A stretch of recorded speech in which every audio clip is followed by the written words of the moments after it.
Bonjour à toutes et à tous, ici Maxime pour Ciné Techno et aujourd'hui je vais faire la critique du film Sapin en DVD.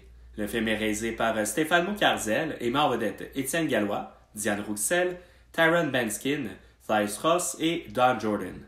Il est distribué par Maison 4 tiers et vous pouvez vous le procurer en magasin depuis le 9 avril 2024. À la suite d'une soirée avec ses amis, Rémi cause un accident avec la fourgonnette de son employeur. Les dommages sont importants et il devra rembourser le tout le plus rapidement possible. Étienne, un ami, lui propose une offre d'emploi payante, pouvant rapporter jusqu'à 12 000 $, vendre des sapins de Noël à New York. Convaincu par la proposition, Rémi accepte de se rendre aux États-Unis avec Étienne. Malheureusement, le plan ne se déroule pas comme prévu et Rémi se retrouve à traverser les douanes seul.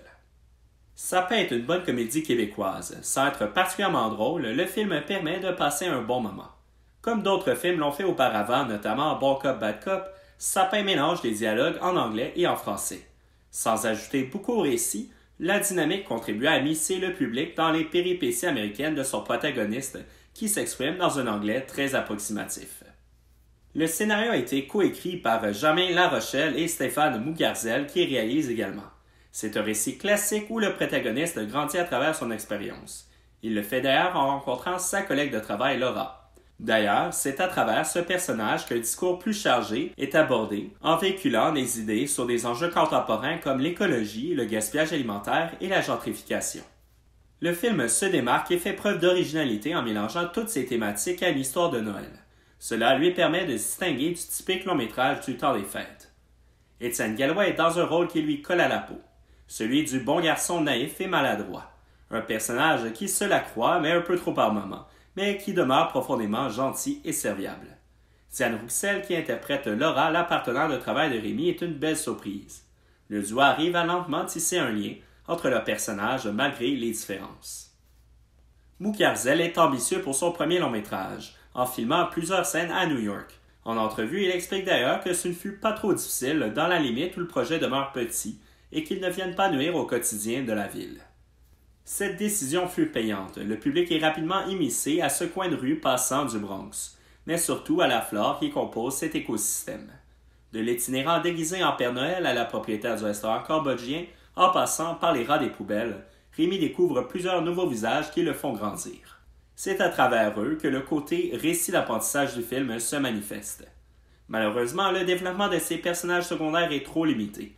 Le public ne découvre jamais réellement le caractère de ces personnages et ceux-ci sont réduits à l'image qu'ils représentent. En effet, ces personnages semblent plus au service d'un message qu'autre chose.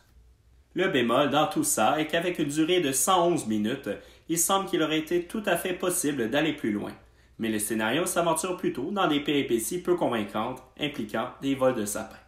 Bref, malgré son côté prévisible et ses longueurs, Sapin est un film sympathique avec quelques moments réconfortants, à l'image de ce qui caractérise le cinéma du temps des fêtes.